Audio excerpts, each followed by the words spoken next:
family. This your girl Jazzy, getting jazzy with Jazz. I'm tired, y'all. This is The Shy, Season 7, Episode 11, Ready or Not.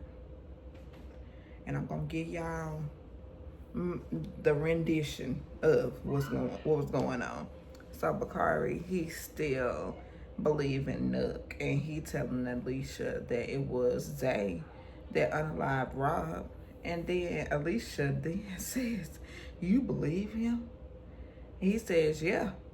And then she said, "Are you willing to be unalived for him?" And then Alicia says Art says, "Are you loyal to him?" And then Bakari says that he loyal to himself. And I'm like, that's how it's got to be, Bakari.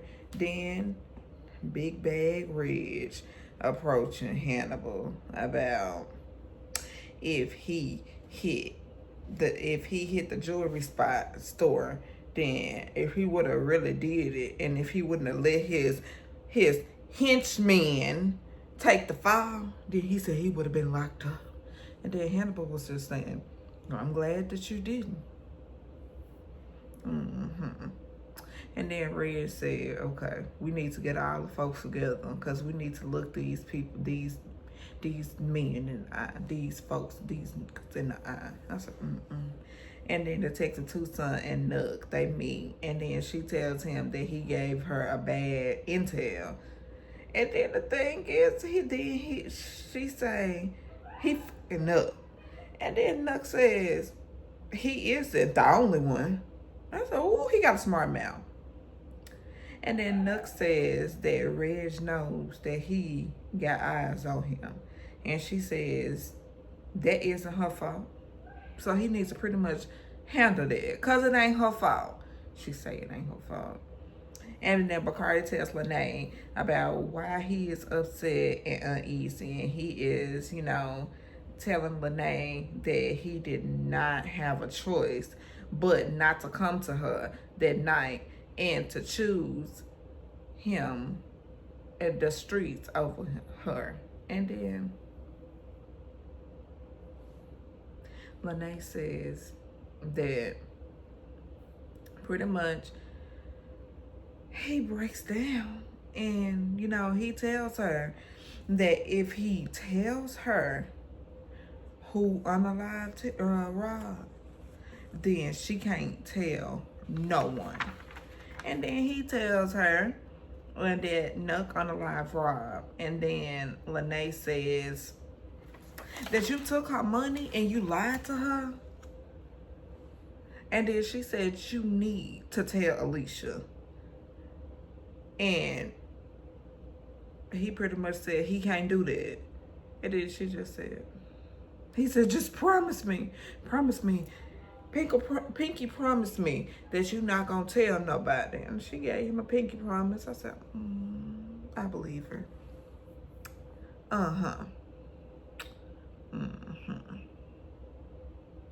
And then she told him the message that he need to leave Nook alone and focus on himself. I'm like, And then Damien over there banging Karuchi's lights out. And then Keisha at the door, she said, you left baby Rodney outside, and he was crying his eyes out because his uncle wasn't there to pick him up on time. And then Damien said, "Oh, I'm sorry. And then she said, what you was in here doing? I heard another voice." He said, "No, you didn't." Then she said, then she looked down. Then she looked at her underwear on the floor. Then she picked it up and she said, and then she said, she just sat down. And this, I promise you, this was a moment when her mama called Emmett under her bed. And then she said, "What's your name?"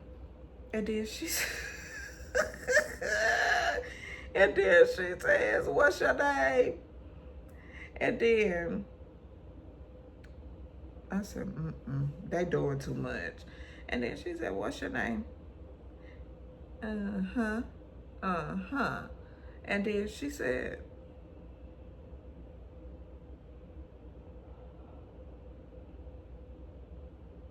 Zuri, my name is Zuri. She said, you can come out. We got Smokies in the kitchen if you want some. And then she just pretty much rolled out. And then we gonna creep on over to Pastor Ezekiel's church, and Pastor Charles is asked, and he says that he wants to be, assistant pastor. And then Pastor Ezekiel pretty much said, you gotta have your wife. And then Pastor Charles said, well, I'm not gonna be able to I can't just find no random person. It's gonna take me a minute and blah, blah, blah, blah, blah, blah, blah, blah. And then he ended up, Pastor Ezekiel pretty much said, you will figure it out. I'm like, okay, that wasn't important. And then Keisha and Emmett have talking about Zuri being there. And then she said some ground rules again. And then with Damien, and he's saying to tell them when he is going to have company. And don't be late picking up baby Ronnie no more. Do you hear me? You hear me? You hear me? You hear me, Damien? Don't be late picking that baby up, because we don't need him to be out there crying no more, because he was the last child, the only child that was there. And then he was up there crying because he didn't know what to do. You need to do better. And then Jada is talking with Tracy, Tiff, and Keisha and Lene at the sister meeting. And she was pretty much just saying, I'm going to be okay. I'm going to be okay. I just need y'all to just be strong for me. And I said, oh, Jada. And then we going to go over to Jamal. And they decided not to have children. And then the therapist was asking Jamal. And Jamal says that he is insecure.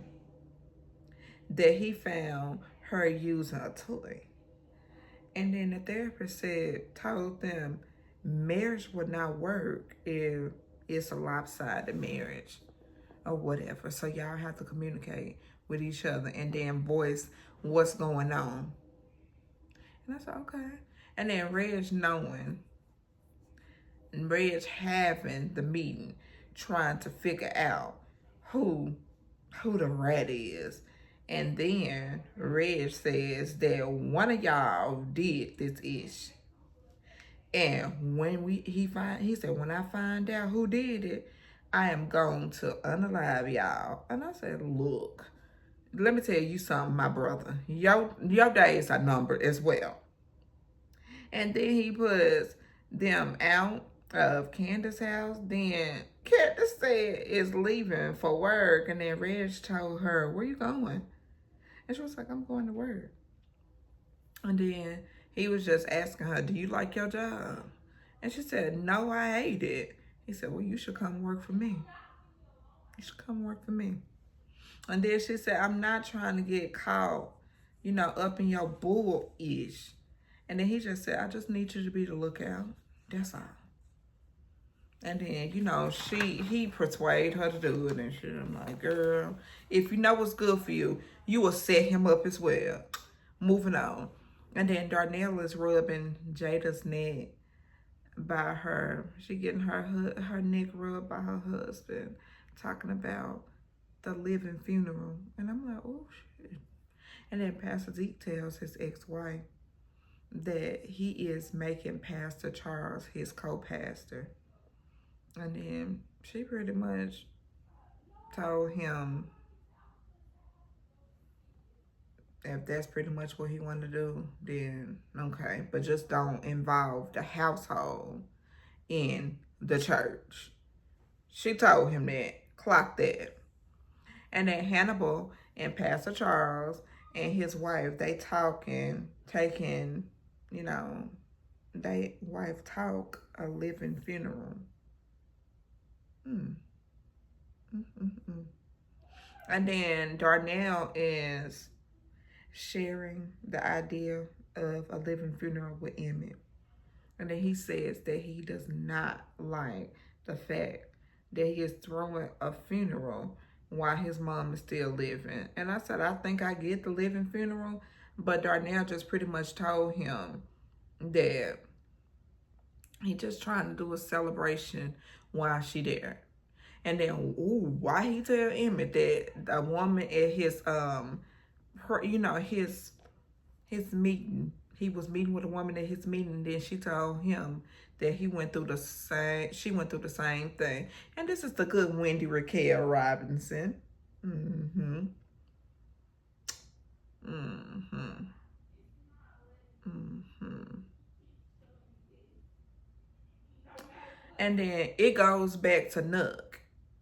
And he's smoking, and Bakari is, thinks that he thinks that someone is trying to unalive him. Then he tells him that she knows because he threw up in front of her house. He talking about Alicia now.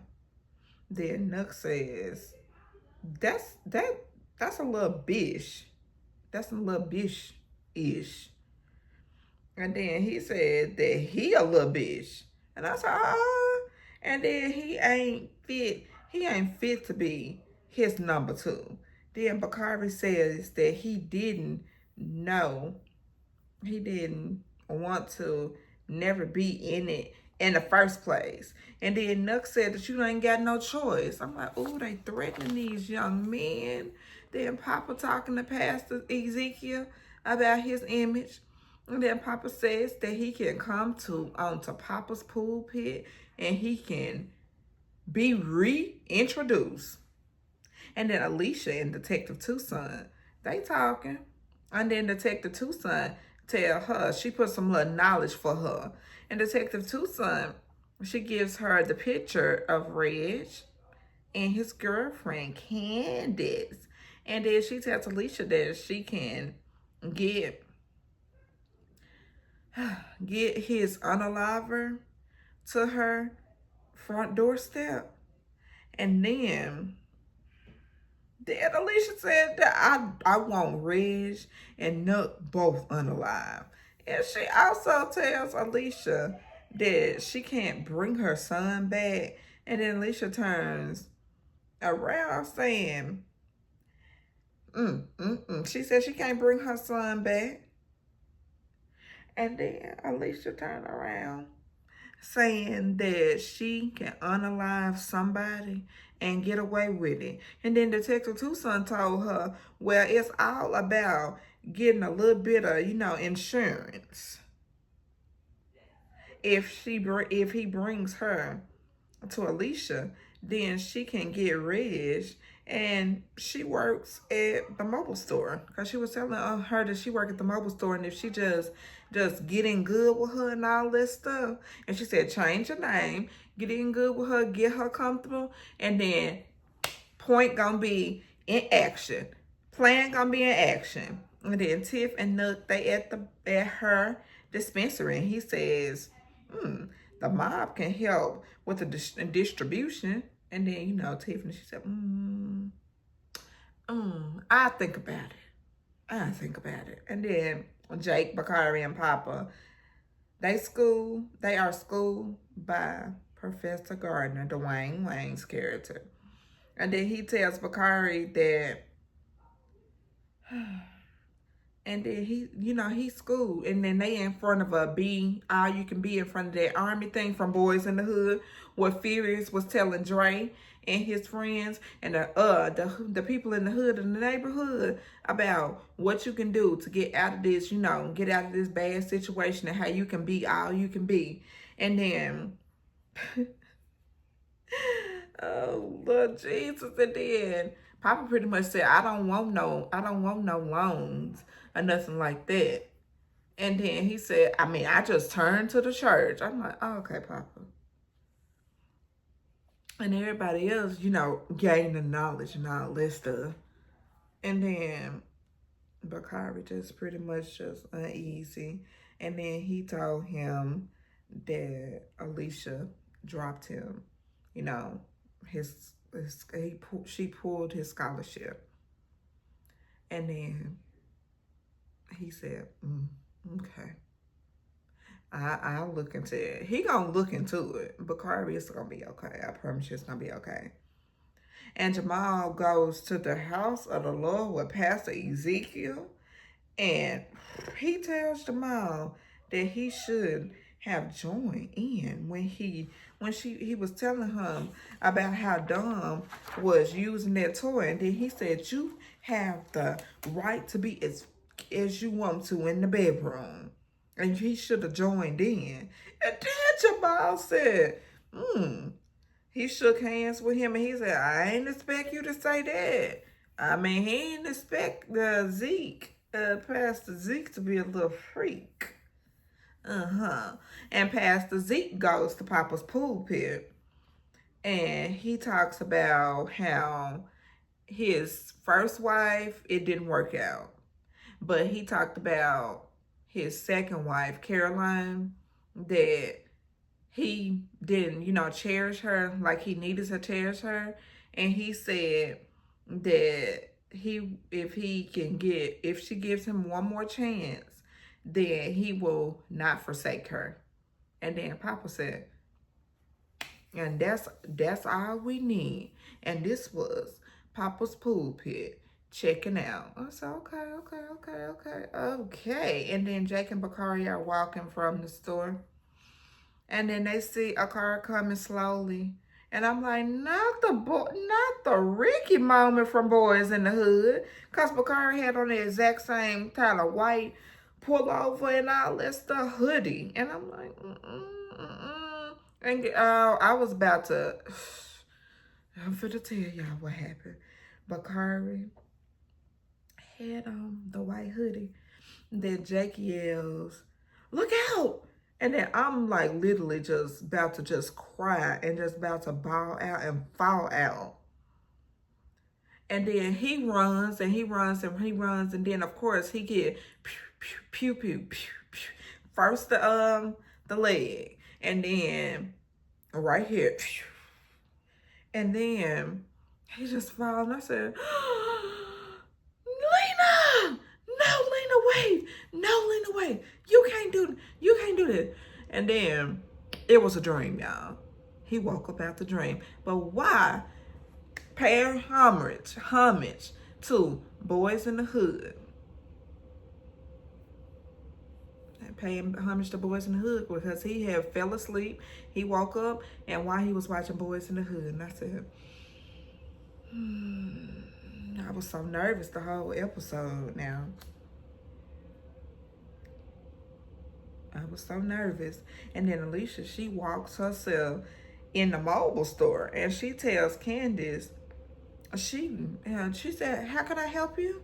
She said, are you trying to purchase a phone? She said, oh, no. And usually my assistants, they do stuff like that for me. She said, who are you? She said, what do you do? She fascinated. And she said, well, I'm my own boss. And she just prettied it up for her and all that stuff to just reel her in. Her in.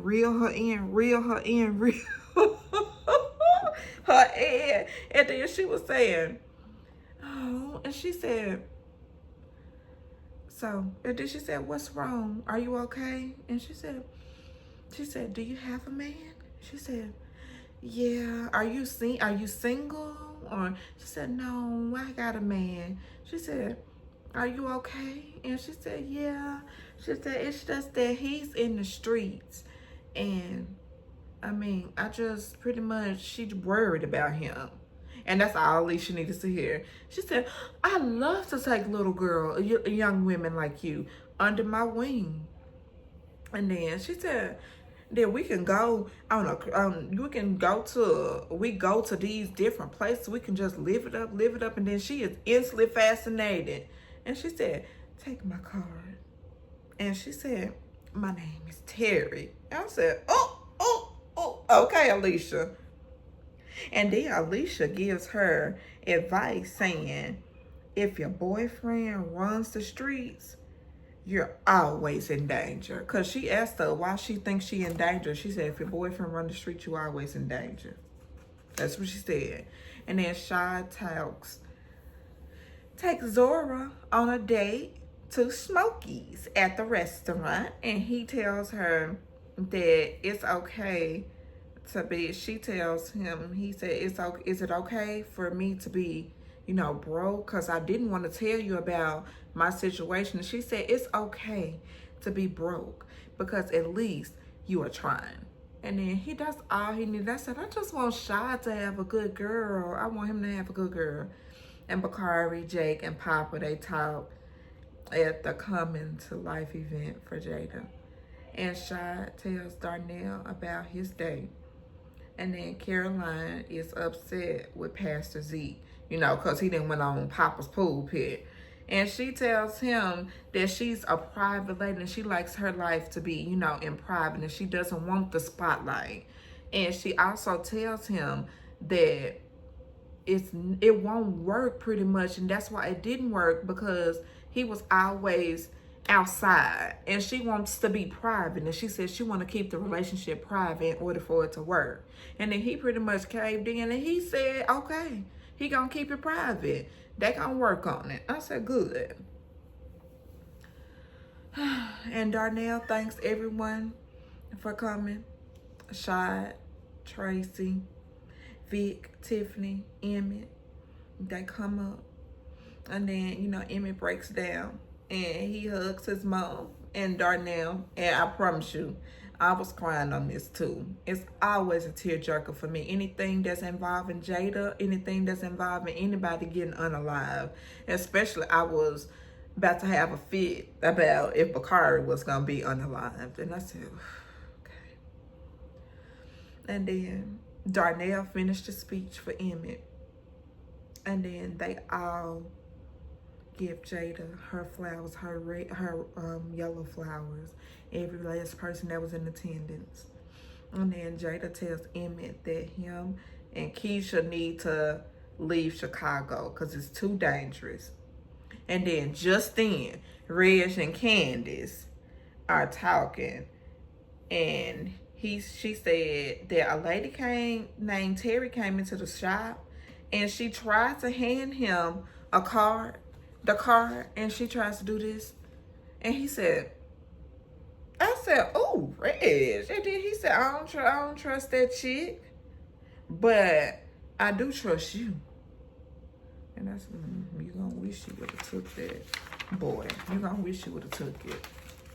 And then Zuri is playing with baby Ronnie, and Keisha says that we could use some help because Keisha and Emmett just came in from, the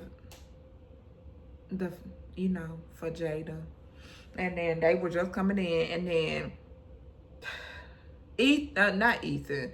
What's the darn boy's name? Damien on the couch laid out. And then Zuri is right there playing with Ronnie, and Keisha says that,